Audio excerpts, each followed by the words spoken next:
Welcome to the Breakaway News Show. Today is Thursday, May 16th, and boy, do we have a great show for you. We have three incredible guests coming on, and I think Simon, part of the Breakaway USA team, is also going to join us, so make sure you stick around.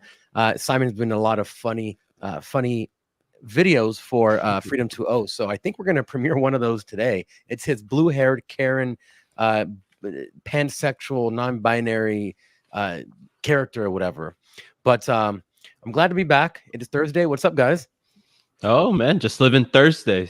Oh, man, if you guys have not been following, you guys got to make sure you're checking out my Twitter, because I have been not only tweeting about GameStop and AMC to the moon, baby, to the moon. We're going to get it back. Don't worry. But along with that, I've also been every day I am either in or passing the courthouse, Cook County Courthouse in Chicago, where just last week the Palestinian flag was raised. This week the Israel flag was raised. And if there's any more protests, anything like that, I will be doing my best to cover it, because I've been working out there. So make sure that you guys are checking that. I don't know if you guys have seen, but it's been really interesting to be right there every day, where there's a lot of different things going on. It's definitely a hub for controversial instances. So, I've been seeing these little pop-ups. I'm calling it a pop-up tent cities of the pro-Hamas protesters or whatever, and it seems like they're losing the power they had behind them, right? The Columbia, the UCLA one that I went to, and I saw firsthand. And then you have a little pop-up wannabe ones, but they're not really, like, people are over them. Yeah. Even the mainstream media, I think, is kind of over it. Like, how many times can you do the same thing over and over again till people stop watching? So the only people that actually benefited from all of this is, I think, the homeless people, because they figured out, like, wow, if I set up my tent inside a college town, one of these college towns, then hey, I may have a permanent place where I can live now. So, well, they had medical tents, they had food tents, they were living large, living large, living good, living life, right? Well, fellas, why don't we jump into our first topic of the night, because I know we have a packed night tonight with a bunch of guests. So we have amazing news that we got yesterday. So from the New York Times, we saw that President Biden and Donald J. Trump have agreed to two debates, one on June 27th on CNN and one in September 10th on ABC. The first onstage clash between the former president and his successor in more than 3 years. Fellas, immediate thoughts about that. When you guys saw that headline, well, first of all, actually, why don't we play this clip real quickly? It was actually Biden calling out Trump to debate him. And notice real quickly, the clip is 15 seconds. And I want you guys to count with me how many times the video cuts, because to get, 20, 30 words out, he had to cut a bunch of time. So this is the current status of our president. So wait, this is like a New York Times thing? Not New York Times. The video should be, it's Biden challenging Trump. So and this is where Biden is trying to, I think I saw this. Yeah. This was a weird video. This is an important hilarious. Do we have this getting pulled up? I can make sure it gets pulled up too if we need to. I know we do not have producer Cody tonight, everybody, just so you know. Yeah. So we're flying by the seat of our pants. We're doing our best. Our trousers. All right. So let's see our most esteemed and very well-spoken President Biden talk. Donald Trump lost two debates to me in 2020. Since then, he hadn't shown up for debate. Now he's acting like he wants to debate me again. Well, make my day, pal. I'll even do it twice. So let's pick the dates, Donald. I hear you're free on Wednesdays. Donald Trump lost two debates to me in 2020. Wait, can we restart it and play it one more time? I want to call something out every time that we see it. I'm going to count. I'm going to be counting, and I'll tell you what I'm counting after we're done doing this one more time. 15-second video. Go. Donald Trump lost two debates to me in 2020. Since then, he hadn't shown up for debate. Now he's acting like he wants to debate me again. Well, make my day, pal. I'll even do it twice. So let's pick the dates, Donald. I hear you're free on Wednesdays. Donald Trump lost two debates to me in 2020. So for anybody who doesn't do like content or video editing or anything like that, you might not realize the significance of the number 5 and what I was just calling out there. But the reason why I call that out, and I'm sure everybody on the panel, David, Fabian knows this, and maybe even some of the people watching, is there was 5 different cuts, meaning that he was not, it's noticeable that he was not able to get through that 15 seconds, even memorize it, think about it, anything. in one take. He had to do 5 stops to take that 15-second video, which to me, I wasn't even able to pay attention. And I know that not everybody is like this, but I wasn't even able to really pay attention to what he was saying in there because that's what I noticed. That was the main thing I noticed from that entire video. Well, if you think that that's absurd, let me just add a little bit more context to what's going to happen around the debate, because there's apparently some restrictions, and this came from Fox News. So there are 4 restrictions applied to this debate. No audience. The Biden campaign apparently heavily criticized the idea of making this whole thing of a huge spectacle with large audience and whatnot. And no RFK Jr. That's the second one. They don't want any other third-party candidate or anything like this. Limited news outlets, because Biden demands limit the number of major news outlets that can host a 2024 presidential debate. And this is the best one, guys. Candidate mics must mute after time expires. Apparently, Biden's campaign blasted the campaign committee essentially for allowing extensive crosstalk and interruptions during the 2020 debates between Trump and Biden. So now they both demand that candidates' microphones be muted once their allocated times of speaking is expired. So that's the current status. Not only do we have a president that sits here and clips, takes 5 times for him to, they cut essentially 5 times within 15 seconds this call out essential videos, but now they're adding all of these restrictions. It's absolutely crazy. So this is not a debate show then. This is a one-liner for what, or a 1 minute little whatever it is, and then you're done. Like how are the American people going to make a decision if they haven't already made one? I don't know anyone who's still undecided yet. It's pretty actually wild that I've seen so few people say, I don't know who I'm going to vote for in May when the election is in November. But how are the American people supposed to have any semblance of a competitive debate to inform themselves and make a decision if this is a shenanigans the Barnum and Bailey circus that is the Biden administration is trying to put forth? It just doesn't make any sense to me. Yeah, here's one thing I'll say is I'd love to complain about this debate, and I will. Like, don't get me wrong, I will. I like a good spirited debate. I think it's important that our presidential candidates get up on a stage. This is why I support even RFK Jr. If RFK Jr. meets the minimum requirements, the 15% and whatever the donor requirements are. If he meets those requirements, I think he absolutely should be allowed on that stage. But the fact of the matter is that statistically, the vast majority, like up to 99+% of people who are watching presidential debates know who they are voting for or know who they favor prior to the debate even starting. Historically, presidential debates have little to no effect on on how people vote, and tend to be more of a circus, which is exactly what. But the difficulty that I'm having with this is that Biden is basically coming out and practically making it a circus. It'd be one thing if he said gloves off, do whatever. People are going to vote the way they want to, whether or not this debate happens. But he's coming in acting as if he needs all these safeguards, when in reality, anybody who's going to vote for Biden knew so before they watched the debate.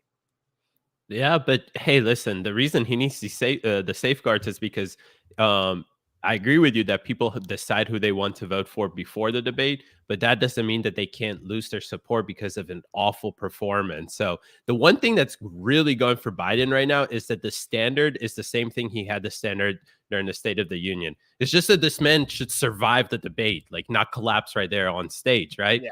But the reason we have no audience, no third party, RFK would grill him on stage, right? Limited news outlets, candidates mics must be muted. So it's not even them muting it, it's somebody else muting it. All of these reasons why he's safeguarding is because the little support that he already has, he needs to garnish it, right? And here he might have the ability actually by debating. I don't know what he's trying to do with this whole debate idea, but he can actually lose more support here. I don't see any way to gain support. Well, there's that. I think another thing that's really difficult to consider as well is that not even just the fact that they can cut his mic off, it's also what's going on in court right now. I mean, when you think about this, right now, a judge has been very, very strict with Trump on what he can say about Stormy Daniels and Michael Cohen. If Hey Simon, great to see you. Great to Simon, have you, everyone. everybody. Simon, everybody. But if a judge can gag him on what he can say, what he can and can't say about Stormy and Michael Cohen, at a minimum, who knows what else that he could also gag him about saying when it comes to what he could say on a debate stage. And along with that, Michael Cohen and Stormy have not been quiet in outside of the courtroom. Who's to say that Biden doesn't even at a minimum bring up those cases to which Trump can't even respond on a presidential debate stage when confronted about things that he's currently dealing with? This is going to be absolute. This is no matter who is hosting. I see somebody, Joe Rogan or Tucker should host. Sure, never going to happen.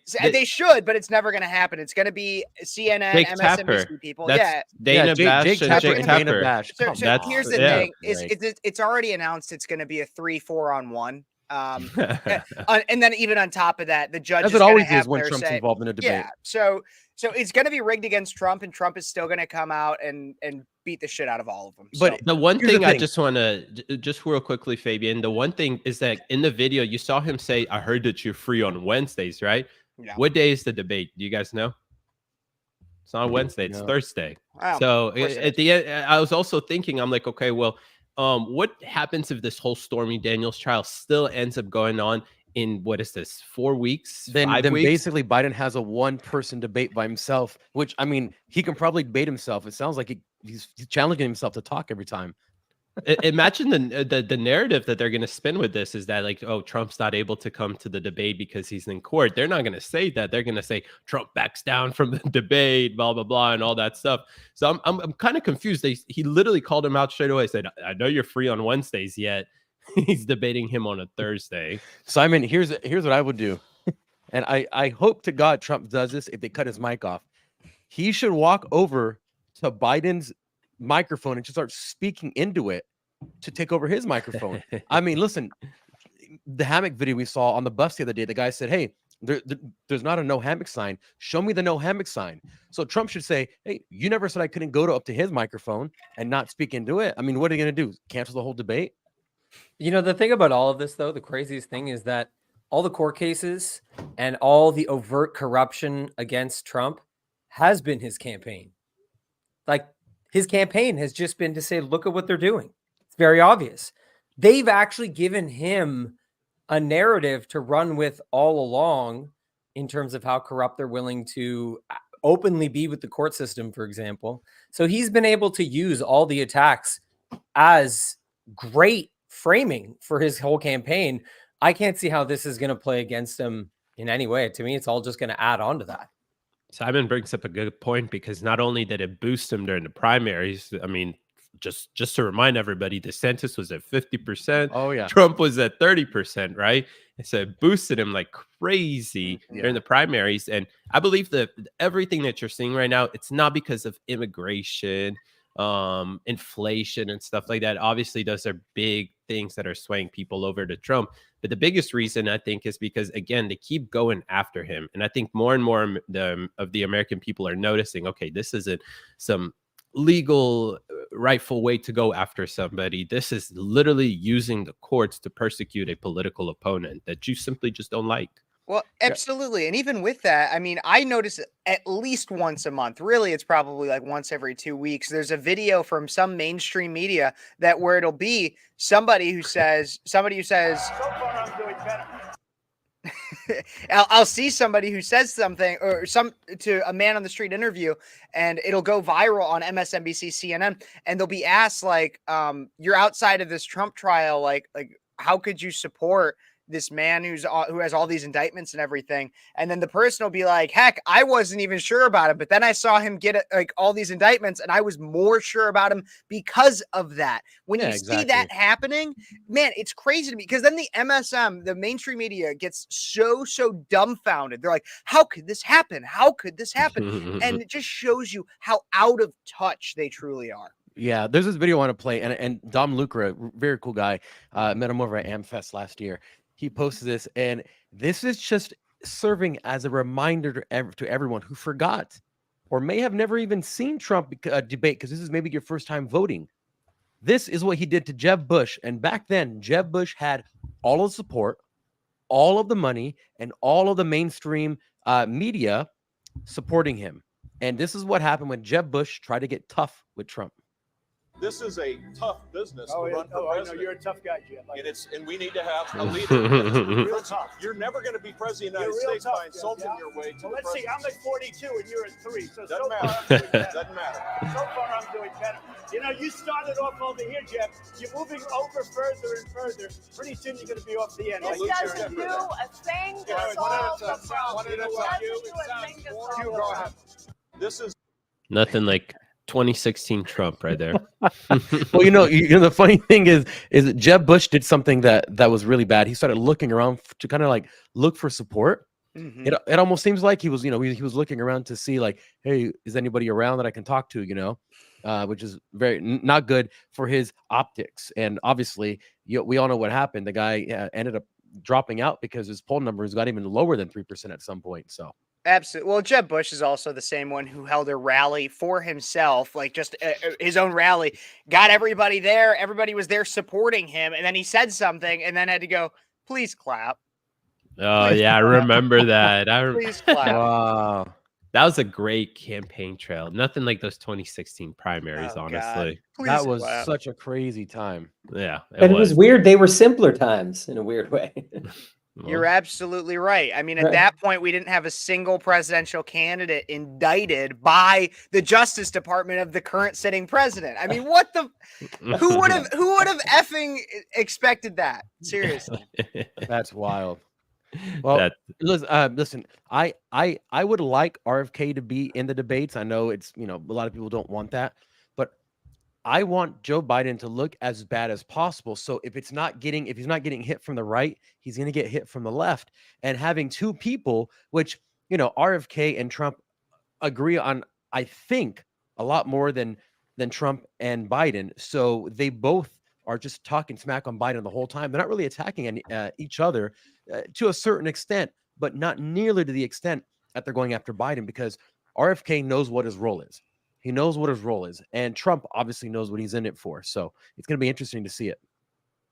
It will be. The one thing though that I worry is that, like, obviously I want him to be on the stage because I think that's the best thing for our country, is to make sure that as many presidential candidates that are actually polling pretty nicely should be on that debate stage. But like you said, Trump and him agree way more than Trump and Biden do. So at the end of the day, that could actually end up hurting Trump in a sense. That could end up pulling more potential voters from Trump to RFK Jr., I think, especially when they start to talk about immigration and the COVID, lockdowns or tyrannical rules and stuff like that. So, well, RFK also has some, as Ricky Ricardo would say, some explaining to do, because he has some pretty extreme stances that he's going to have to own up. For instance, he literally said in a video that the government should have control of the smart meters. So whenever we're using too much energy, they can shut off things. He said, yeah, they can shut off things, like hair dryers and smart washing machines and things like that. Basically saying, yes, the government can control when you have power and when you don't have power, depending on how the grid is doing. And obviously he's up for abortions until the day of birth. So he has a lot of very interesting stances that I think a lot of people aren't going to be happy with. No, absolutely. I mean, I even think about, because I've heard of people talking about, we're going to have these smart cities and they're going to be so convenient. And we're going to influence tech and everything. There was even a bill that was just brought a few months ago to Congress that was about how we could shut off cars, and Congress would have basically the ability to shut off, or our police departments, our law enforcement would be able to shut off people's cars by a certain point within the next 10 years. And it's they say that it's because, we want to stop people like drunk drivers and things like that. But that's how they'll get you, man. That's how they get you. That's why I was even car shopping last weekend, and I didn't even want a remote start car, because I want as little tech that the government can get their hands on in my vehicle, disrupting my ability to travel and my ability to get away from them. Yeah, I definitely agree. That's the one thing I've always had an issue with those old battery cars. Is like, well, you're kind of depending on the government at the end of the day. So let's go. Absolutely. Simon, you have are we playing your video today, Simon, or is it not ready yet? I don't have any 30-second ones yet. I'll have to make, if we want a 30-second one, then we'll wait till next time. We can do a full minute. Yeah. Let's do the full minute one if you have Okay. it. Yeah. Let me. So what's the character's name, Simon? Is it I think I've decided on Gisellery. Oh God. Who has a shotgun and a shell so I can Kurt Cobain myself right now? That's hilarious. Yeah, so if you guys haven't seen it, it's like she's like a pansexual, non-binary. It's blue-headed Karen. non-binary vegan lesbian. Oh my gosh, I could smell her from here. She black too? You should do blackface with it, Simon. I think that'd be really funny. Well, I mean, he is Canadian, and his Prime Minister Trudeau also did blackface. Yeah, so it's okay. It'd be an homage to his supreme leader, exactly, the supreme Ayatollah. Well, I do hear now though that if you do something like that on social media, you can get arrested up in Canada, right? That's a new thing, right? They're trying to pass this bill. Yeah, they're trying to pass this bill that makes it a hate crime to be mean on the internet. But not only that, they want it so that they could retroactively go after you for something you said in the past. Good. It's good, That's right? gay. That's really gay. That's exactly what's happening in was it Scotland or Ireland? I believe it's Ireland, where Ireland, where they have this new law where if you hear something or you believe someone's saying something offensive, you can report it and then they'll be investigated. And it's also retroactive. So that's gay-tarded. That is extremely gay-tarded. That's what's her name? Simon. Your character's name? Gisellery. That's very Gisellery. Jarrell, I think you should make it. I don't even want to say this one. It just came to my head. Gisellery Cunton. I think Gisellery Cunton. Like that's a very British name. Yep. It's very nice. Very nice. Do I have to send you this video? Or is there a way for me to load it up? You can send it to me, or you can send me the link. Okay. Oh, Ryan Mack makes he makes a good point. South Park will be banned in Canada. Oh yeah. Blame Canada. I would honestly just go to Canada just for the handcuffs. Or is that what they do, or do they just like put a bunch of maple syrup on your hands and hope they stick together? Like, is that what? I think the Mounties come and then they just ask you politely to go to jail and just walk there on your own volition because everyone's nice. Well, it depends. It depends. If you're part of any kind of freedom convoy, they'll stomp you with horses and shut down your bank account. Of course. Oh, that's very true. There's that. That's very true. Of course. And then come after crypto. Mm-hmm. Yeah. All right. I just sent you that video, Fabian. Okay. Yeah, they really took it pretty far, but of course it's been ruled that the Emergencies Act, Trudeau's Emergencies Act, was illegal for him to utilize. I saw that. Anytime I see Canadian news, I send it to you and Michael because for all your listeners out there who don't know, Simon and Michael run the Liberty North podcast on the Breakaway USA network, and it's all Canadian news. And it's extremely enlightening to see that the amount of things. So Canada spent a lot of time as I mean, just being that kind of neighbor who you're like, I don't know what they do up there, but they don't really say anything, so just leave them alone. They're like the upstairs neighbor you never saw, but never made any noise. And now they're making all the damn noise. So I'm looking up like, hey guys, what in the hell's going on? What are you doing up there? And it's pretty wild. It's pretty wild what's going on in Canada. Absolutely. All right. Oh, I think Canada muted Simon there. It's your Trudeau muted. Yeah, no, I'm exactly. saying it's kind of like we're tip of the spear. We're kind of like on the front lines of this war against globalists and their new world order. It's like they're testing Canada out first. So absolutely, strategically, you guys should be watching what's going on. I heard that out. All right. Well, next up, we have a very big announcement. We're going to have Seek Smith of the Mom Army and Adam Boyd join us because there is an announcement that they're going to be making, and you need to listen because it's going to be something extremely cool and something I feel very closely with. So we'll be right back after this short commercial.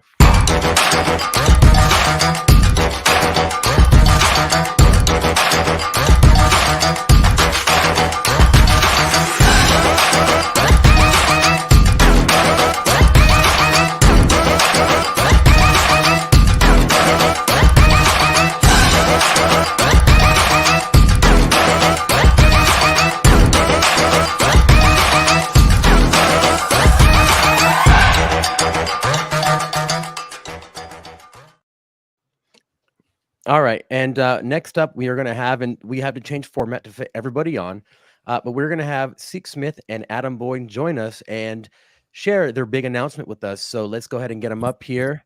There they are. Hey, Welcome Seek. to Hey, the Adam. show, guys. Hey, what's going on? Hello, friends. Hello. Thanks for having us. Absolutely. I'm very excited. So you can, you know, I want to get the word out, and I know that it's been kind of in secret. There's something really cool that you guys are going to be doing very soon. So I would love to hear about it, and so would everyone else. I'll start first. I just want to share that we've got a lot going on behind the scenes for Mom Army and Dad Army. We're doing a whole entire relaunch and restructuring of the organization. We've got a new website coming out later, like end of this month, early June. We've got another big project that we'll announce later with Mom Army, but I'm super excited to have Adam Boyd with us. He's part of our Dad Army team, but he's been working very hard on getting this initiative off the ground. And so I'm going to turn it over to him to announce what's happening very soon. Can I real quick, I want to hear that announcement. I also just want for everybody out there to understand what Mom and Dad Army are before we even get to that announcement. I just really want to make sure that everybody gets that. I don't think all my audience knows, and I'm sure not everybody does. I'm sorry to interrupt. Yeah. No, you're good. Thank you for that reminder. So Mom Army is a survivor-led organization.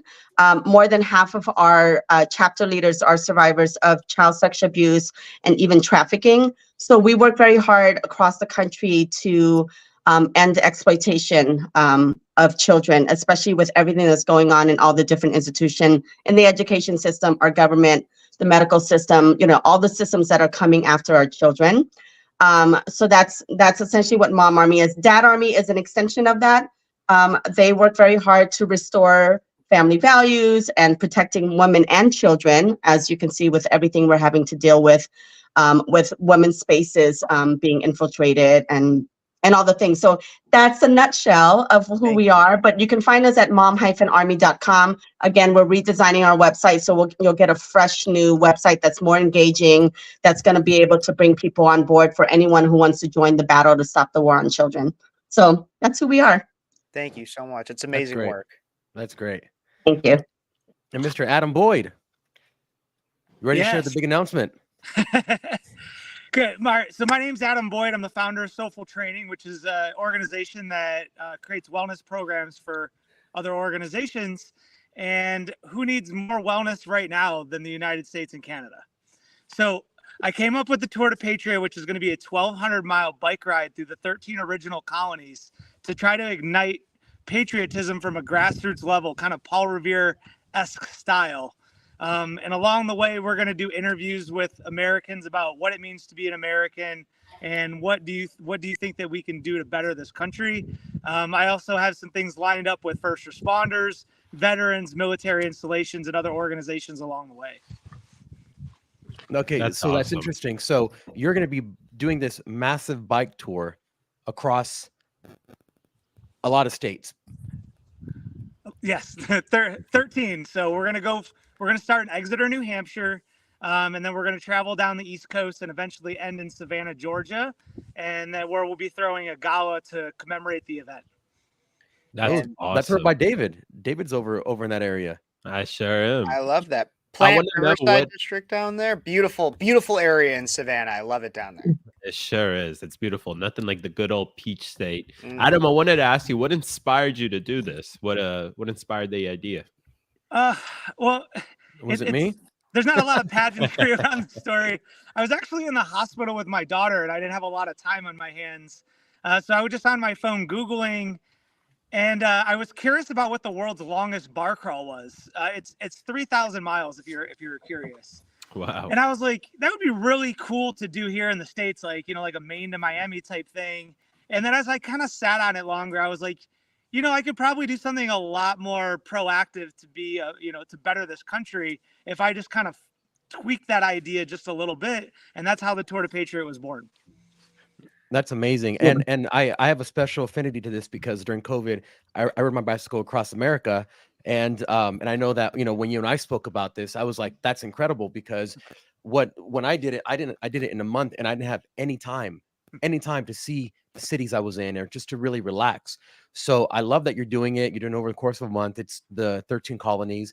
And I'm really, really interested in seeing all these little things that people don't get to see on, every day, because you're going to go through these towns and these small areas that the big documentaries aren't going to cover, because they're more focused on, like, the where they signed the Declaration of Independence and all these things. But to see the actual routes that you're going to take is going to be very eye-opening to people, to see where the Patriots actually marched, where they fought, where they died, not just where big ceremonial things happened. I think it's going to be really interesting.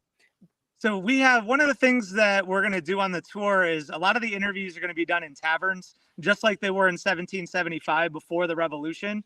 And for the government who's watching, this is no means an attempt at another revolution. Just throwing that caveat out there. You got to throw the disclaimers out there. I'm trying to just inspire patriotism and bring us back to a place where we can thrive as a country.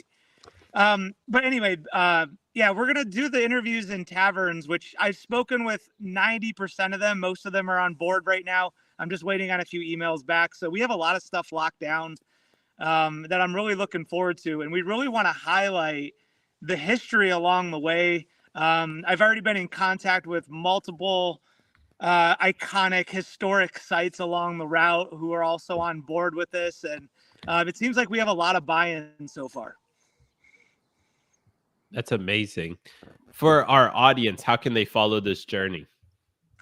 You can follow along at Soulful Training, or at Soulful Training, which is my Instagram. We're probably going to throw up a YouTube channel, but that's going to be the primary source right now. And there's also the website for the actual tour. So you can go to tourdepatriot.com. And then we also have an Instagram page that we're eventually going to start populating and making announcements on there too. So, and that's Tour de Patriot on Instagram as well. And you guys, and I don't know if you have this answer yet, but is there going to be a way? So is this going to be done and then filmed and then made into something after, or is there a way that people are going to be able to follow along, maybe on like a daily basis or anything? I mean, I don't know if that hasn't even been brought up or anything, but just asking, because I think it'd be really unique to be able to wake up and just see where he's at, see what he's doing. It's going to be a little bit of both. We definitely want to have it documented and something kind of put together to commemorate the event, but there's going to be some lives so people can follow along. You can also follow along with the schedule, which is on the Tour de Patriot website. But we want to have as much interaction with Americans as possible. Like, this is not about me. This is not about left, right, Trump, Biden. This is about Americans, like, just taking back their country and being proud of where we're from. This seems like a really good thing to involve children in, and even to create some sort of, like homeschooling focus on. I think, it's a great offer for families to connect their kids with something that's really about connecting to the history of the land itself, really going to those physical places. I think there's a huge demand for that right now. And there's one of the first things I thought of, really kind of lends itself already to offering little lessons about these different places along the way. I love that you brought that up, Simon, because the other goal is to build a massive coalition behind this initiative. It's to bring all the different groups, whether they're Patriot businesses, whether they're organizations that really support the core values of being proud Americans, and and sponsorship and all the things. So it's growing. The idea was the brainchild of Adam. Adam calls me from the emergency room and just, hey, I got this crazy idea. You're either going to think I'm crazy or you're going to think, I loved it right away as soon as he pitched it to me. And I said, we have to make this happen. And so Mom Army and Dad Army is fully on board with this initiative. And we really want to help bring a bunch of different people together and different organizations together. So we'll be reaching out. There will be sponsorship opportunities to get involved to help fund this. Obviously, we want to make sure that Adam is doing this safely and he's got the right equipment and all those things. So there's opportunities for in-kind sponsorships and all sorts of organizations and businesses to get involved with this project. Absolutely. And I really love the emphasis on fitness as well, too. I mean, I know that there's a lot of instances in which people do runs for charity and things like that. I really love the emphasis on fitness because as of right now, there's some people are really, some people are talking about it, especially among conservatives, but period, everybody should be talking about the diets we have and putting an emphasis on the fitness aspect and making sure that we're getting out, having 30 minutes, an hour of physical fitness a day. And I feel like that truly is a part of making America great again, is ensuring that that we're making America healthy again. And I also want to point out, I love just a little bit, it was probably entirely unintentional, but this reminds me so much of Forrest Gump and how he just, oh my God, my husband said that. and you guys are ending in Savannah, and in Chippewa Square in Savannah, Georgia is where Forrest Gump was filmed. I don't know, maybe it's I don't believe Kevin, in you know a lot about Forrest Gump, man.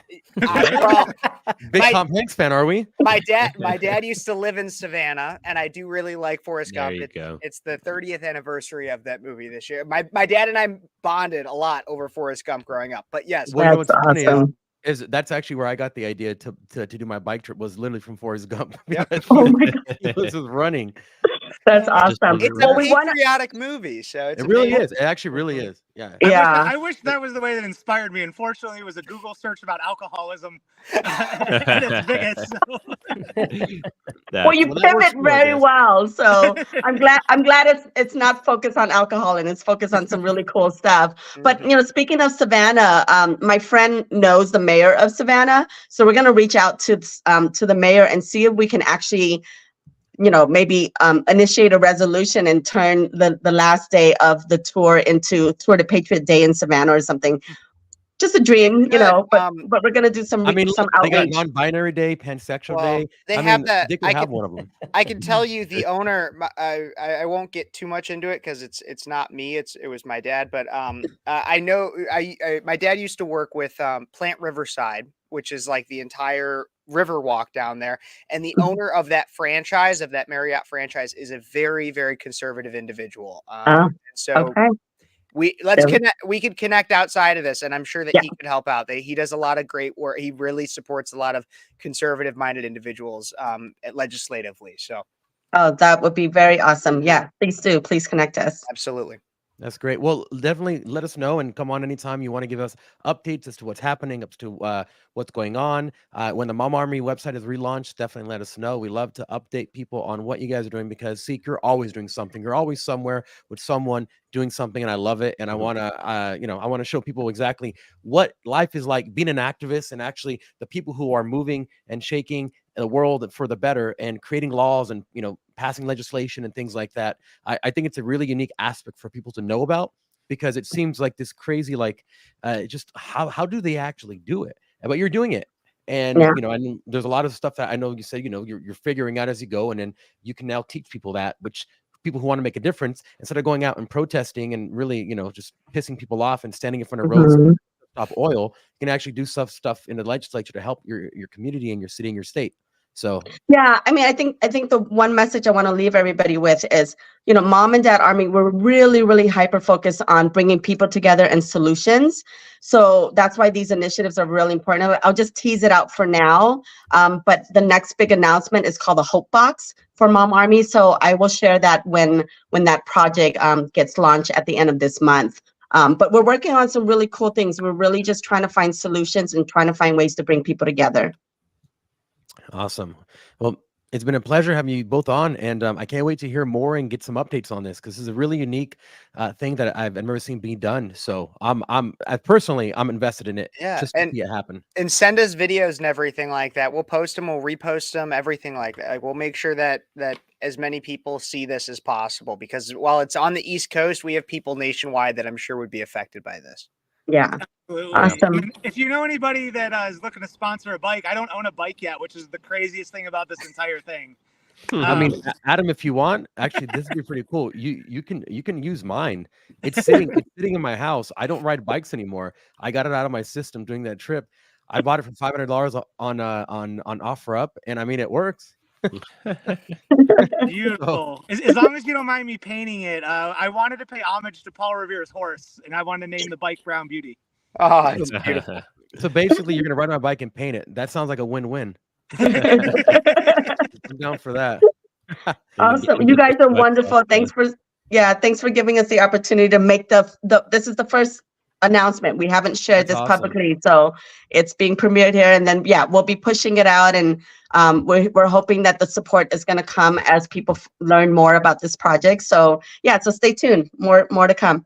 That's Thank incredible. you so much. Thanks for coming Thank on, you very guys. much. Thank you. Yeah, thank you guys. Thanks, guys. We're going to take a quick little break, and we have another special guest, actually, Ali Mustafa from Young Americans Against Socialism. So we'll be right back after this commercial break.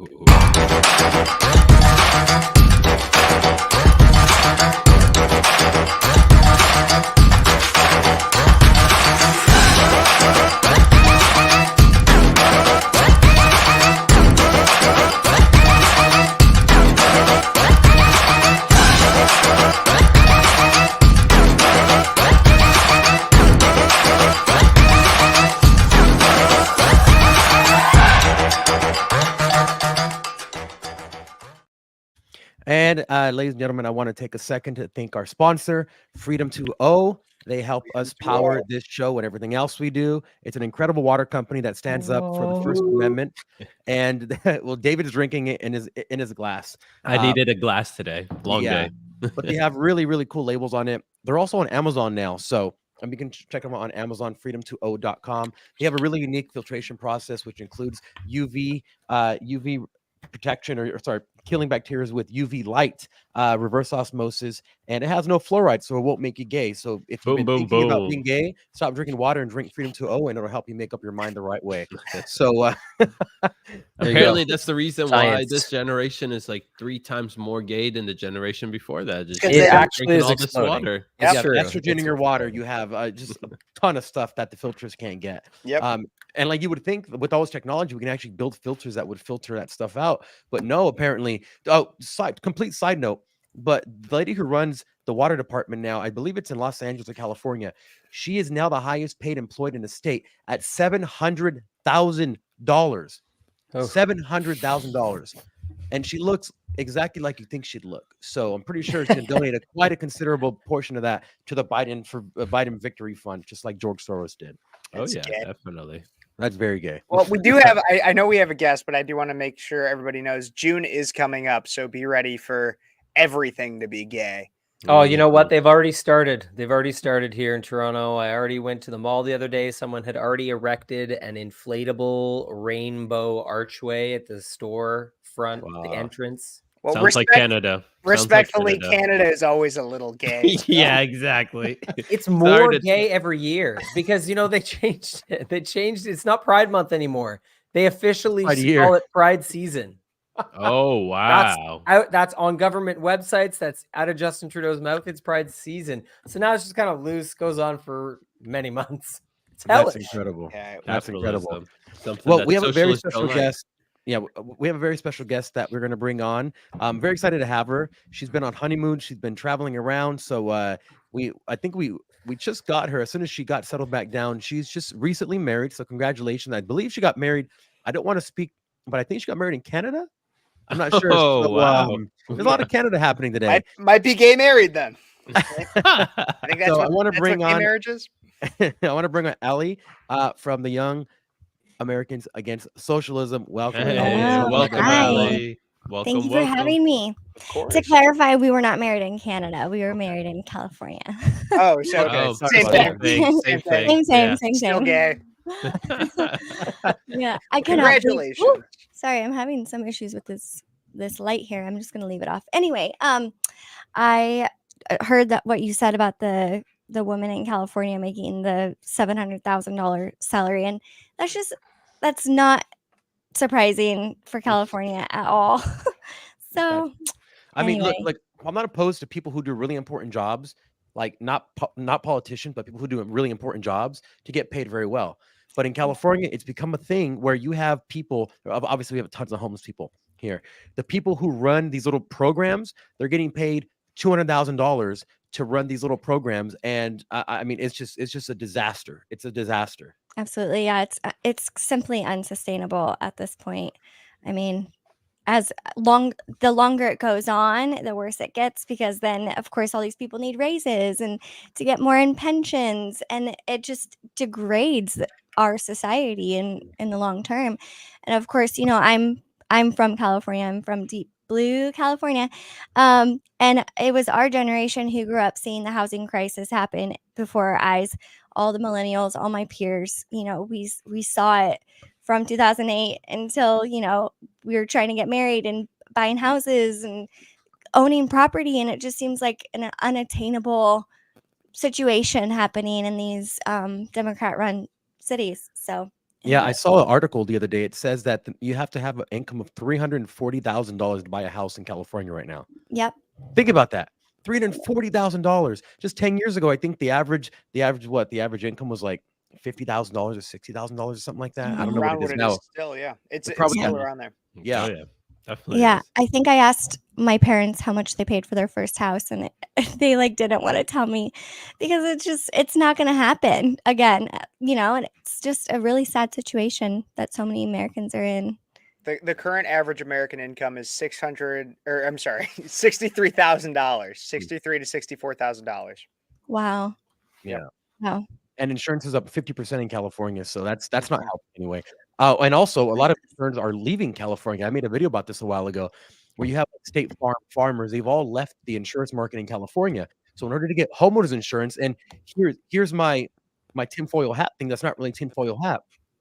If the goal is to own nothing and be happy, as the World Economic Forum has said, how do you make people stop buying houses? You obviously inflation, all that stuff's already going. You have BlackRock buying up houses, SFRs, as they're doing, buying up. I think they're on pace to own something like 60% of all single family homes in the country by like 2020 something, I believe. But the other way you can do it is you make it not only do you make insurance extremely expensive, but you make it extremely hard to get homeowners insurance, and you cannot close on a home if you put less than, like, I don't know, 30, 40, 50% down. You have to have homeowners insurance. If you can't get it, you can't buy a house. So that negates all of that work you did, all that credit you built up, all the savings that you saved. You still can't buy a house. Yeah.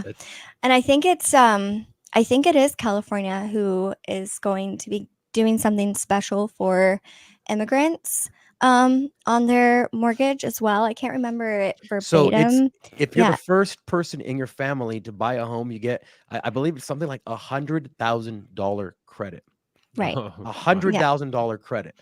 And now Biden just said another 10,000 for immigrants, another 10,000 on top of that. Wild. And it's never anything for Americans who grew up here. We're left in the dust.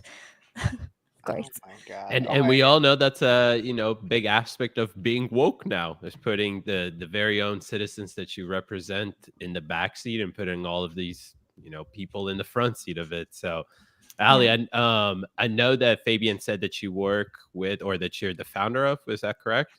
I'm actually the CEO. I recently took over the organization. Morgan, the founder and former CEO, stepped down and asked me. So it's been a privilege to fill her role. That's awesome. And what is the organization all about? What is it that you guys fight? It's Yas, right? Yas. That's an amazing name.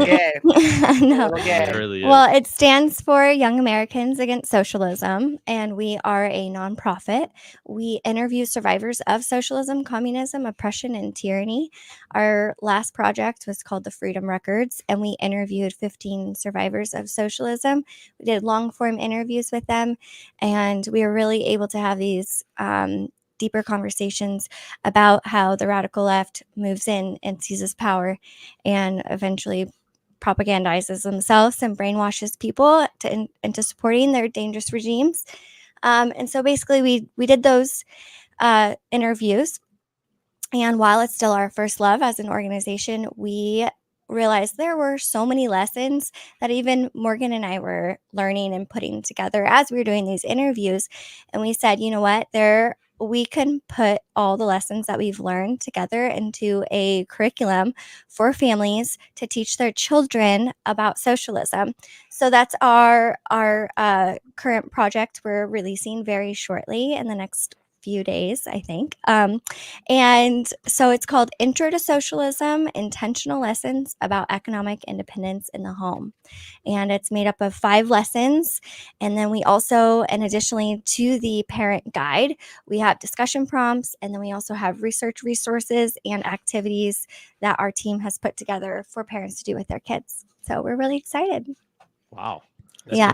That's That incredible. is much needed. Yeah, it's pretty awesome. And the feedback we're getting from some organizations that we've reached out to are super excited about it. And we just really feel like this is going to meet Americans where they're at and give them the resources and information, the language, the knowledge, how to communicate these concepts and ideas to their children.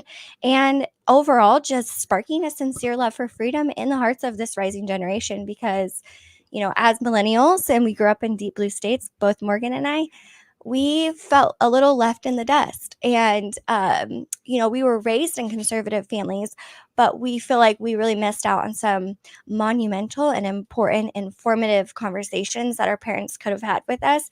So we're trying to catch the younger generation. We're trying to catch the parents now because it's a completely different world than us millennials grew up in. So anyway, this stuff is super informative and exciting to go through with your kids. I don't know that I've ever seen, and obviously we know that school has been red washed, meaning we don't learn about communism. We briefly go over it, but kids aren't learning about the deaths that happened, the trials and tribulations of people, the families that were just destroyed, the people that were upheaved, the families upheaved, generationally, in places like that were just completely destroyed from this stuff. We don't learn about that. It's really interesting that you're making a course that people can take now because it's crazy because the information is out there, but it's all in these books that people don't even know how to find. So the fact that you're bringing all that information to them, I think it's a really critical point, especially right now in the world that we're living in, so that kids can kind of ramp up and understand what is going to happen if we allow this to take over. So I think that's extremely important. Do you know when about it's coming out, or is it? We our official launch day is going to be probably in the next week. We're just waiting on a few more endorsements to come in, and we're excited to get those. So once we have that secured, it's going to be an awesome launch day. So they can head to our website, educatefreedom.com, and there you can sign up to be notified when our curriculum is going live. EducateFreedom.com. You can also follow organization on Instagram, YAAS_America. On Twitter, we're Educate Freedom. And then we also have YouTube's Educate Freedom and Young Americans Against Socialism. That's awesome. So, I'm wondering, is there any Christian outlook on this as well? I just know that oftentimes I hear, and maybe this is just an idea for the future too, I hear from lefties all the time, like, well, Jesus was a socialist because he turned the bread and fish into a lot for a lot of people and gave it away. So like, Jesus was a socialist, man. Like, is there any Christian or even Judeo-Christian outlook on this? Not necessarily, but actually in lesson number 5, we do go through 9 myths that we believe that your children are going to hear in their peer groups and in public school. And so we address a lot of those kind of like, oh, gotcha kind of things from the socialists. And we more so explain it like, this is geared towards children as young as 8 to 9, right? And so we wanted to really take it as at the economic standpoint because socialism is the economic step to get to communism, which is the tyranny and the murdering and the oppression, right? Socialism is this economic step that governments have to take in order to implement communism. So we really focus on that aspect, and we talk about democratic socialism. We talk about Nordic Europe. We talk about so many things. We even start with the most basic concept. What is free will? We have to be teaching young children the concept of free will, economic independence. What kind of aspects in the economy makes our economy decline and what makes it grow? And those concepts can be introduced to young kids and they can totally get it. And in one of our activities, we have them make a business outline and they can create a little business, and then we walk them through what it might feel like to have the government intervene on their business, what the Wow. government can say to them, how the government can seize those assets. So we really put them in the spot of someone who might have had to flee socialist Venezuela, and really get a sense of what that feels like. This feels Wow. Yeah. Oh, Simon, you're Oh. muted. this seems like it really fits with the huge boom in homeschooling and unschooling that's going on. So do you see this really fitting in as a tool for this huge group of growing homeschooling families? Absolutely. Yeah, we've been able to connect with a few homeschool online platforms. And so we're going to be offering our resources on websites like Home Tribe and, a few others that I don't want to say yet. But we're super excited. And we can definitely tap in to those families who, are looking into alternative education. Allie, I wanted to get your take because obviously you're on the front lines of all this happening and fighting it. What is your take on the rise of this wokeism? And I'll call it wokeism because just people understand that word. Like they have a pretty good understanding, even though they don't have a specific, they know what it means. And it should make them frustrated and mad. But what's your take on today's climate and wokeism? Do you feel like it's hit its peak? Is there still more cultural revolution to be had by these lefties? I call them the spaghetti arm mafia, by the way, because they're all super unhealthy and just don't do anything fitness wise. And if they come after me, you can hit me with spaghetti arms. They're not going to hurt. It's fine. But I wanted to get your take. Right wing, by the way. Yes, Okay. it is like everything else. Yeah. But what's your take on that? Oh my goodness. Well, it's funny that you say spaghetti arms because for the last segue. I'm so excited. it's for the last couple days I've been really obsessed with the Paris Commune. I've just been deep diving and reading and watching everything that I can get my hands on about it. And the communists back then, in 1871, there's just something in that gene pool, right? It's just there's something not there all the way. And then you see the communists today and you're like, oh, yeah, I'm not afraid of you. What? I say the average commie is a furry and thinks he's gay. That's what we're dealing with here. But as far as wokeism goes, I do feel in a sense where we are a nation in healing. I recently saw something that the amount of times that C-level executives in U.S. companies have brought up or mentioned DEI in their businesses has dropped dramatically. We see, I think, in the University of Florida, they completely eliminated their entire DEI department. There's been several other colleges that have done the same thing. They've laid off all of their DEI people. And I think that we're on the decline from what, we're seeing with all of that. As far as the wokeism and the commies and the propaganda on college campuses, I think that's going to continue just because we're dealing with very persistent people and they will not stop.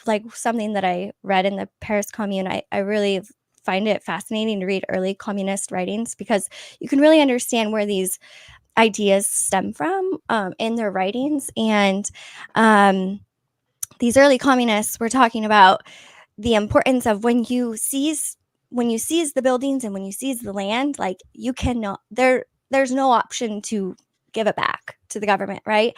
And to continue to seize it, they need to be violent. These people are very violent. They see it as just a means to an end. Really, that's how they view it. You have to understand their ideology has very little logic and reasoning. It's violent to the core.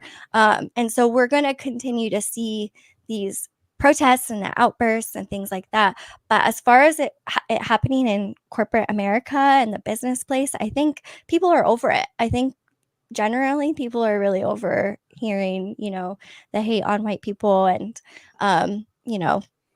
all that business. So. Well, even with that, though, I even wonder a little bit as to how good of communists these even are. Because I mean, when you read Marx, when you read Lenin a little bit as well, you realize a lot of those that are more communist, socialists, and in a way fascist about the way that they go around their communist beliefs all of them agree in the idea that the biggest divider among man is finance, is in some way that it's the bourgeoisie versus the proletariat, and that's the way that it is. However, when you look at the communists of America, it's that we're all divided based on identity. It's that black versus white, brown versus white, gay versus straight, genital mutilators versus people that know truth, like all of those things. And while they discuss oftentimes the wealth versus the haves versus the have-nots, it's never the number one priority for them. It's only a part of the puzzle, and the bigger part of the puzzle is how much melanin you have in your skin or what you like to take up your ass. So Right, exactly. I don't even think that they think that race is actually the issue. I think that they just use that as like a wedge to create a division. And it's really sad. It is. Yeah. You know, it's interesting that you bring up the fact that in the early writings they say once you take something you do not give it up, because in Denmark there's a place called Christiania, and I've been there many times, and basically in the 60s these hippies took over this piece of land in Denmark and just were like, no, we're not going to give it back. And Denmark, being Denmark at the time, was like, okay, you can have it. And so there's this like lawless zone where you go in and you can't even have your camera out, but it's just like a big forest, and they have so like weed is legal there, or not legal, but it's not no, there's no police there. But just like typical communists, it's been like that since the 60s, and all they have in this place are like walkways and like 2 bars. There has never been an effort to build it up into something, to turn it into like a functioning society. It's just a bunch of bums and just a bunch of people smoking weed sitting there. And I'm like, this is the perfect example. If anyone wants to know what living in communism is like, go to Christiania in Denmark, because it's been 60, 70, 80, 90, 100. It's been 60 years and nothing's changed. Nothing's changed. Yeah, that can be applied to so many places that have tried communism and are currently communist, such as obviously Cuba.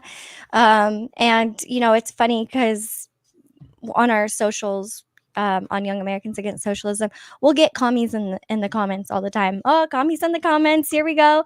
And they're if it's ever about Cuba, it's meh. It's the sanctions, meh. The sanctions, and it's just like, okay, so you actually do need a capitalist country and capitalist concepts to run a proper country. And they just have all these little lame excuses. But yeah, the the degradation that happens in a communist society is really interesting, because so again, Karl Marx and Engels, they wrote about how the lower class, the vagabonds and the prostitutes, and all those kinds of criminals, my people are right.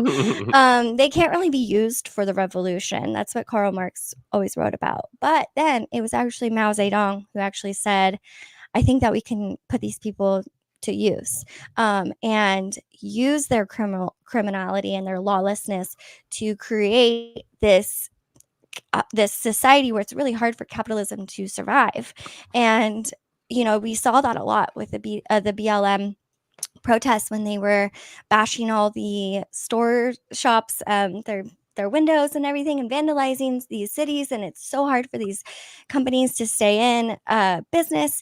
That is what the communists want. They want a society where capitalists, landowners, farmers cannot succeed. They themselves have to be the agitator to tear it down. That's what they want. Just complete demolition of our current society. So anyway, I think I lost my train of thought there, but I'm just going off on a communist society. What's that? Sorry. Go ahead. No, I was going to say that, by destroying all of that, that's the only way that you can get the people to actually, physically depend on the government. So makes sense why they go through all of that. That's really interesting stuff, Ali. Yeah, going to your point about Cuba, obviously I'm Cuban, if anyone didn't know. My parents come from Cuba, and my grandma told me she was there when Castro took over, and he basically took over. I think like AT&T was there. It was a bunch of American companies that were there, and he came in and he basically took over everything and all the and he basically made the companies sell their buildings for pennies on the dollar, sell their businesses pennies on the dollar. They took all their professionals, all their technicians back to the US, and everything was just destroyed. There was no one there to run any of the companies, any of the business. No one was investing any money, obviously. And then everything just from one day to the next, it was done.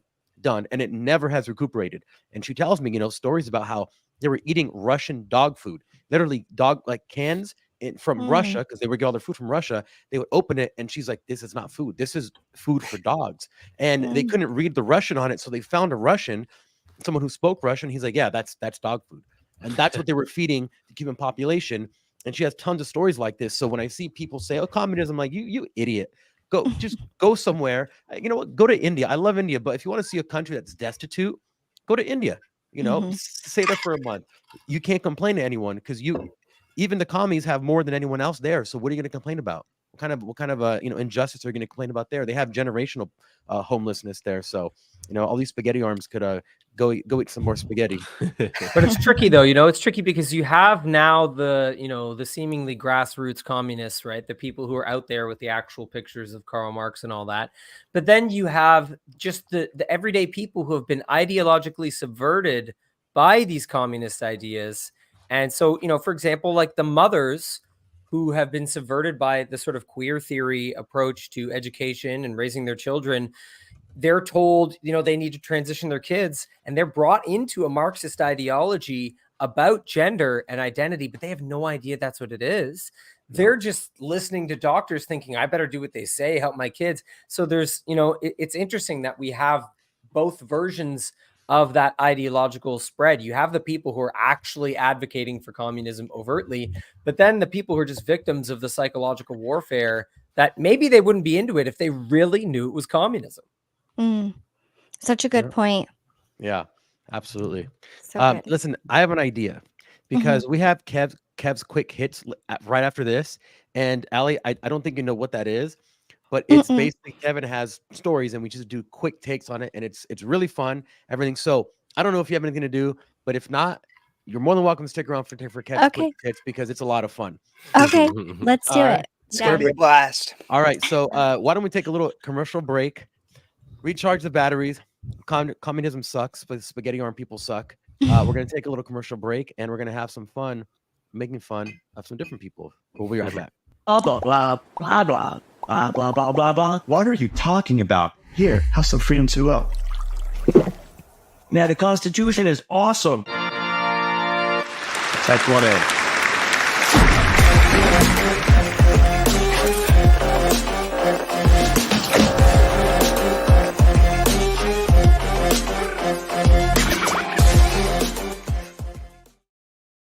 All right, Kevin, you're gonna give me like 30 seconds. I need to get the Kev's quick hits because I'm doing production It's time. today. Wait, Kevin. Quick hits. I'm going to start breaking stuff. You gotta start breaking because stuff. it's time for Kev's quick hits. We're going to have some.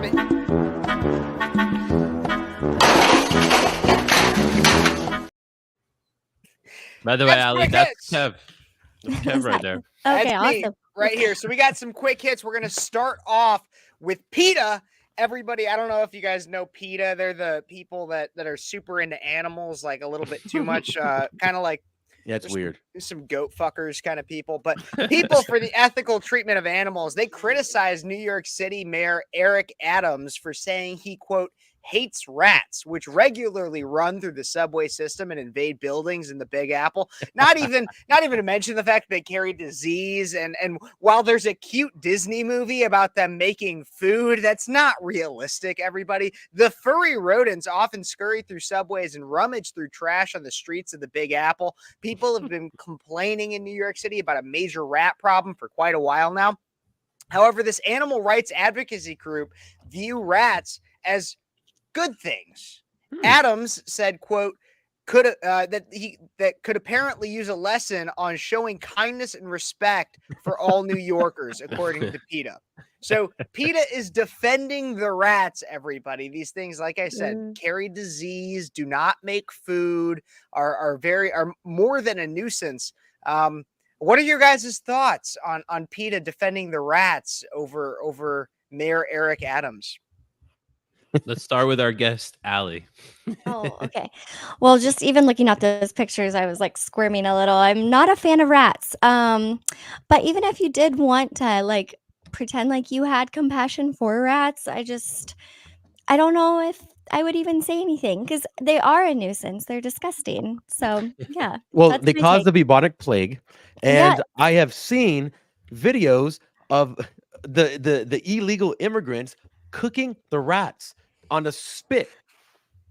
Literally, like Ugh. I felt like I was back in Vietnam when I saw the dogs just like that. But they're literally cooking and the rats are huge, huge. And I'm like, what in the hell's going Nasty. on in New York, man? What is going on with New York? Nasty. No, thank you. What the Not for me. hell? David, Simon, thoughts on the rats and PETA defending them?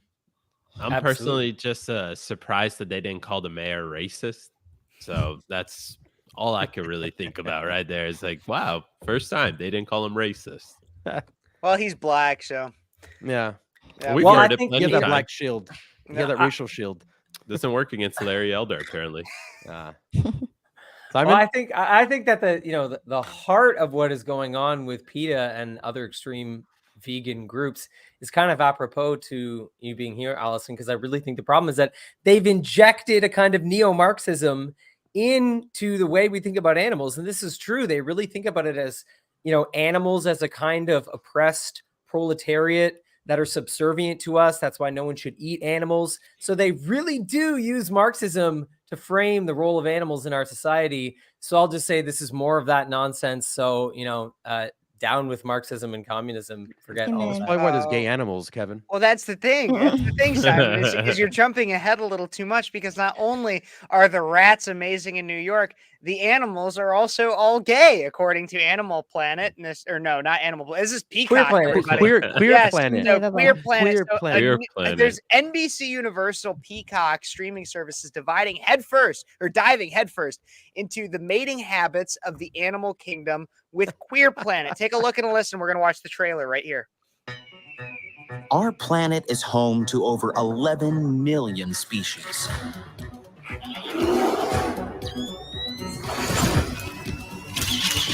The paparazzi really are everywhere. Everything you were taught as a kid is wrong. You make me wanna dance. Gay penguins, bisexual lions, sex-changing clownfish. This is a queer planet. Queerness has always existed. It's only in humans that we have such a stigma about it. The idea of just having two fixed sexes is clearly out of style. Mother Nature is pretty open-minded. Sex is not just for reproduction. It's clear that no matter where you look on our planet, nature is full of queer surprises. To be honest, we should all probably get laid a little more than we do. Oh my God. Okay. Oh my Let's give animals the freedom water so they're not gay anymore, guys. This is amazing business opportunity. Let's Seriously. contact Peacock. So this is a real thing that is actually coming out this Gay Pride Month, is that Peacock is going to be airing this documentary about how animals are gay. I have my thoughts, and I'll get to those, but I want to know, what are your thoughts? Go ahead, Ali. I mean, it's so disturbing, and it really is just like it shows how much our culture has just completely degraded. And I overall just find it very, very disgusting. I would feel uncomfortable watching an entire hour of gay Well, animals. I think it's a series. Like, I think it's going to be Yeah. like What on earth? Yep. Guys, Okay. we have to watch it live. I think No, I I think think we I have gotta. That's my thoughts, and I still want to know you guys'. But like in my head, I think this is gonna like. I saw all these conservative commentators coming out on Twitter like, "This is terrible. This is so bad," and I agree with most of their assessments. we gotta But have in fun. my head, I think this will probably be one of the most unintentionally funny things I will ever watch because I'm all with these you.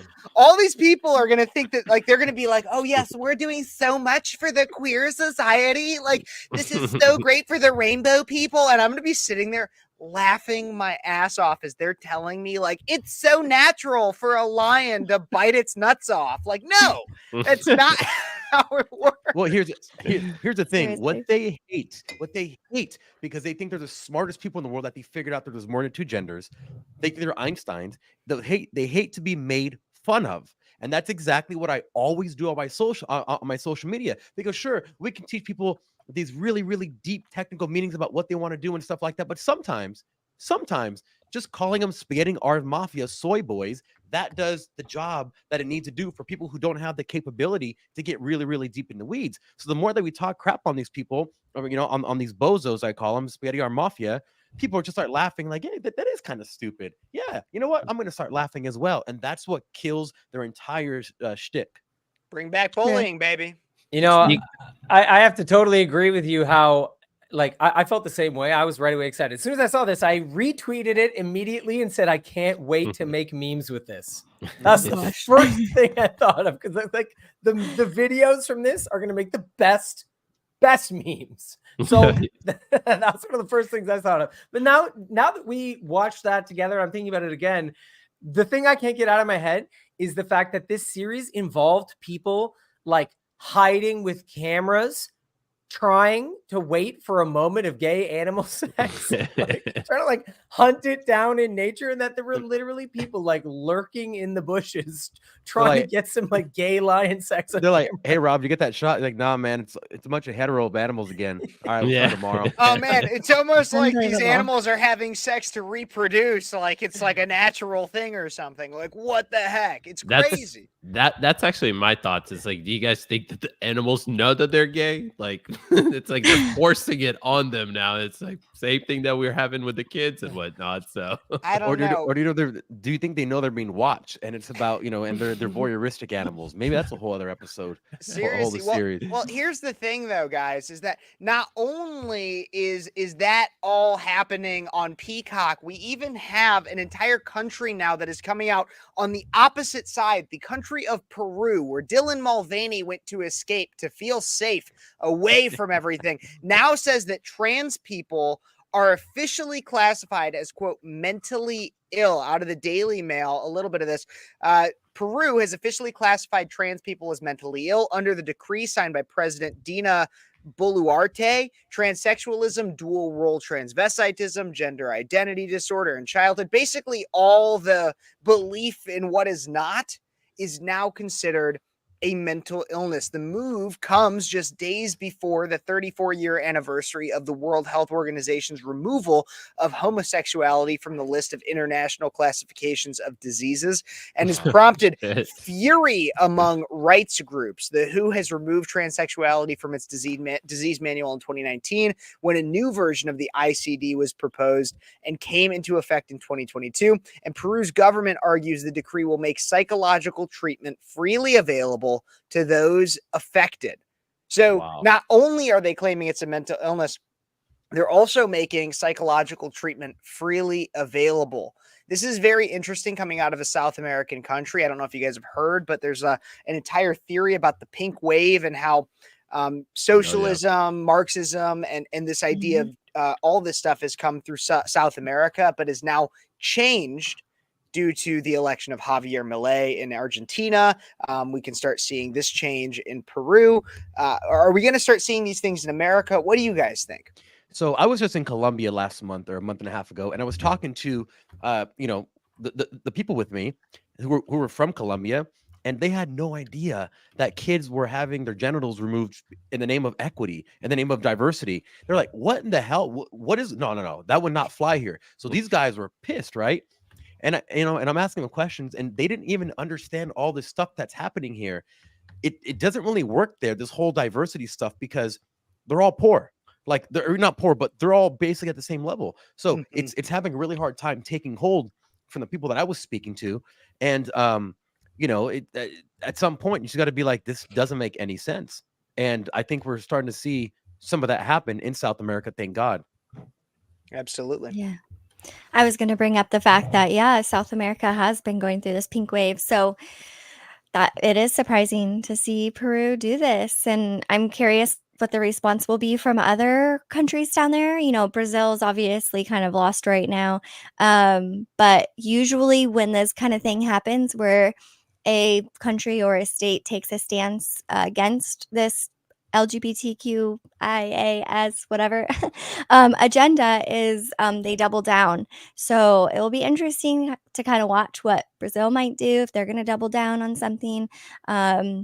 And maybe some of the woke politicians up here are going to comment, but Dylan Mulvaney going shortly after they did this, or I don't know if he went before or after or during. So Dylan back about 6 to 8 months ago, went to Peru and claimed like he filmed himself on Machu Picchu and was like, oh my God, I needed to get away. And so I came to Peru. Yay. And now months later. You did a good DV. That's not a compliment. So screw you. That's not a compliment.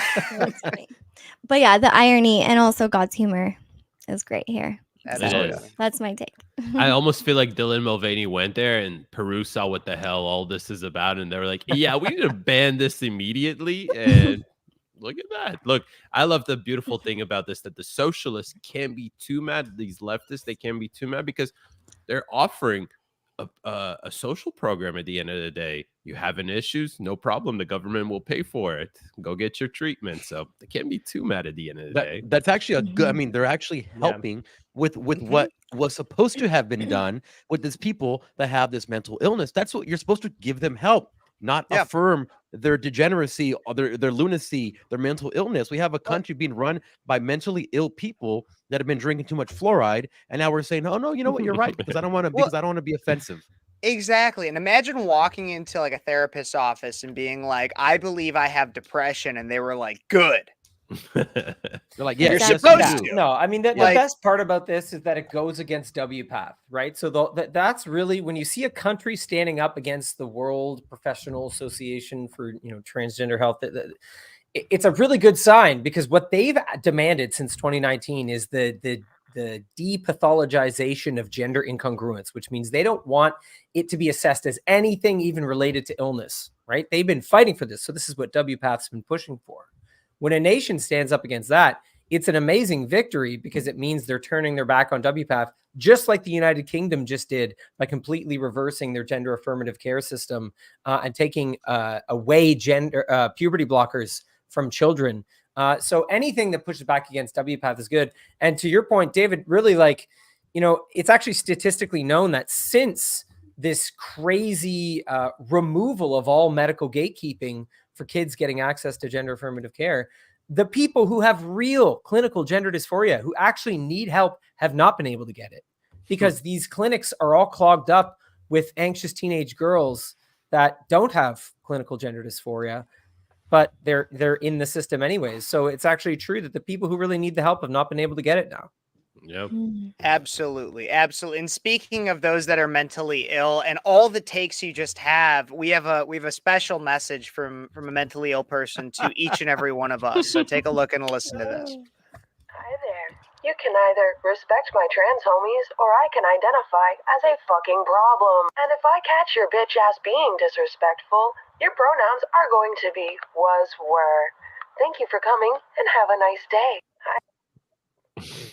There it is. So that's honestly pretty scary, and not because I'm scared physically of it. It's because it's scary. It's a freak. So that was our next quick hit. I'm just curious what you guys think about that. I'm terrified. I look. I could smell think it from her here. pronouns, or whatever that individual identifies as, their pronouns are was, were, because they're not there anymore. So oh yeah, they're long gone, long gone in fairy tale land. Oh my God. So that's what we have. And then you'll have people. I think the reason why I think that was important to bring up right after the story before is because to show Peru is out here making strides, saying like, yeah, this is a mental illness. And then we have people in America that are like, yeah, I support that person who just threatened to kill a bunch of people. Like that's not mental illness. That's not abnormal. That's a normal thing. I see stuff like this, and I really, really think about that parable about the ants in the jar. We have the red ants and the black ants in the jar, and the question is not about the red ants or the black ants. It's about who's shaking the jar, because I really see things like this, and I think, man, this is just more of the two sides being played against each other, the outrage building, like deep in the division, keep people angry at each other. So I really think about, when I see stuff like that, the social engineers that want people more deeply divided, more angry at each other, building that rage. And this is a problem, even in my neighborhood, there's tags around my neighborhood that literally say trans youth bash back. And that's wow. like, it's like tagged around different spots. So these people are being radicalized and they are mentally ill. But my biggest problem is that there are people who are knowingly radicalizing both sides and benefiting from it. No, Yeah, I mean, it's just a bunch of pissed off dudes that are on estrogen.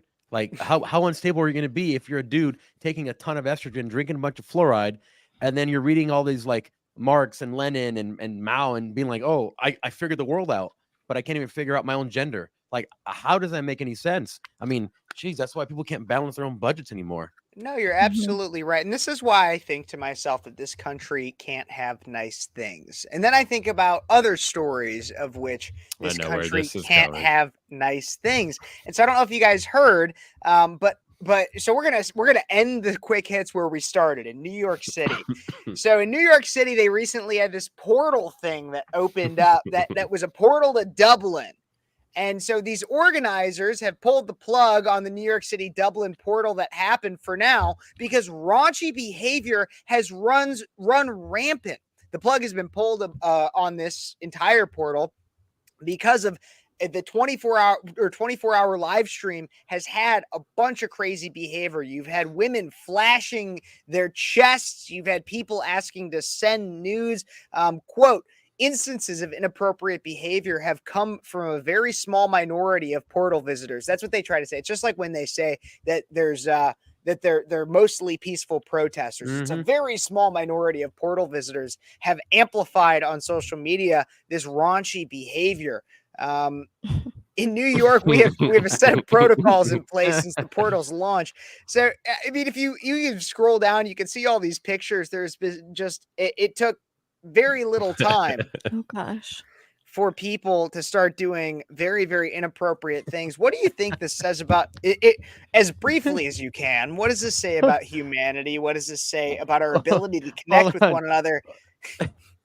Somebody had the idea to open a chatterbait across the world and let everyone see, and they're surprised that this happened. Like, what did you think was going to happen? If you can't talk to anyone, you can only see it. What do you think? This is New York. People are roasting rats on spicks outside. We have migrants upon migrants that are just flooding it. Come on, like New York, what the hell is going on? I thought we were crazy. New York takes a cake. Yeah. Well, that's what I was going to say, Fabian. Is anybody really surprised that when you open a portal essentially between New York or America and Europe, right? We can, I guess, kind of call Ireland Europe. It is. That they're flashing us pictures of the Twin Towers burning and we're selling our OnlyFans to them. I'm not really that surprised at the end of the day. So how much different is this than 4chan? Let's be honest. Exactly. Right? That's what I'm saying. Right. Yeah. Yeah, we're just an extremely demoralized country, I think, at this point. It's the, sexual revolution, feminism, all that stuff has just, kind of enticed people to act their absolute worst. And we have a culture that tolerates it. So, yeah, it's not too surprising at this point, unfortunately. So absolutely. And I'd even say that there's a debate to be had when it comes to the pornographic content, the freedom of speech on different social media platforms such as X, 4chan, 8chan, things like that. That could be something that we cover on our Tuesday show, Fabian. Is how much speech is too free? Even could be a question. Oh, that's a good topic. Actually, we should do it for the debate show that we've been trying to get started. Exactly. Next Tuesday, let's do it. Simon, I know that I might have skipped over you on that one. What are your thoughts? I mean, I had a really innocent, wholesome moment when it came to this story. Amanda was showing it to me, and I was like, wow, that's so cool. Look, it's everyone just enjoying each other. That's so wholesome. And I actually said that. And as I was saying that, she's like, oh, nope, someone flashed. And just immediately showed me the video of the girl with like her shirt up. And I was like, damn it. Reminds me of a South Park episode where he gives the money to the bank And he's like, and it's And gone. it's gone. Yeah. It's like, what? and it's gone. He's like, I'm sorry, this bank is only for customers. He's like, but I just gave you my money. And it's gone. Well, But, that you know, everybody. it's the OnlyFans culture. I mean, I think OnlyFans is ruining so many things. I think it's like a force. I go to open Instagram now and just straight porn pops up now. With I literally did like an hour part of my show 2 weeks ago about that. So we It's need to be gross. talking about that more. My main issue I'm focusing on, it used to be, I still care a lot about the trans groomers and all that stuff, but it's the fact that everybody wants to talk about that. Still, the majority of our society is straight, and what is ruining young men is pornography, and it is coming in the form of OnlyFans and casual thirst traps and even generally wholesome content that then gets infused with lustuous content. Well, the entire point of porn right now is to pervert people's minds into becoming trans and to accept queer living, meaning just any type other than heteronormativity. And that's what it's doing. So every time people log on and watch porn, it's going to be some random stuff that you're not expecting to see. And you see it enough times. And, the whole point is to get you to be like, well, I've seen it so many times and now I'm not as like disgusted, but I'm kind of interested. So let me click it. And that's what they're doing to the young generation, little by little, showing you stuff that should not be there, that you don't want to see, but they're going to show it to you anyway. And that's how you get even Simon to dress like a woman. Oh, now it makes sense. Yeah. He was doing research for his character. Yes, Exactly. But everybody, that's this week's version of Kev's Quick Hits right there. Oh yeah. Boom, Awesome. boom, boom. Awesome. Cody production would have been on top of that. I know. It would have been up Yeah. We kind of. Do you guys want to run it real quick? You want to read that part, Kev? Okay, everybody. That was Kev's Quick Hits.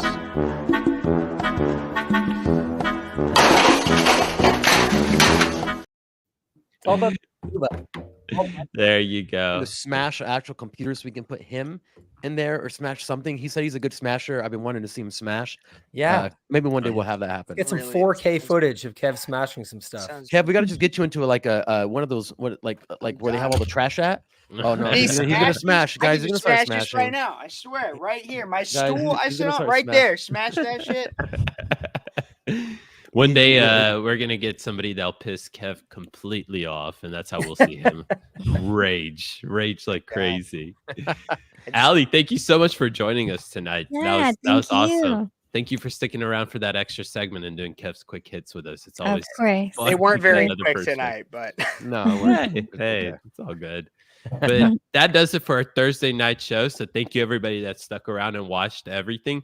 Of course, please follow us everywhere that you can. Allie, where can everybody follow you, by the way? I just realized we never shout you out. Oh, sure. It's Allie Bella, ALLIEBELLA is my personal. And then my nonprofit is linked in my profile. So you can follow us from there. Yeah. wonderful. Beautiful. Thank you so much. Thank Make you. sure you go follow Breakaway USA wherever it is. YouTube, Instagram, Twitter, all the different places. Make sure you follow all of our personal accounts. David K. Guys, you gotta stay around. It's too many now for me to remember. Speechless with Kev. Speechless with Kev. Really easy. No, isn't it Speechless Kev? Or you could find that. Well, if you Google Speechless okay. with Kev, you'll find everything. It'll be right there. All right. There you go. We got Fabian and Simon as well. All their handles, you can find them on Breakaway USA all the time.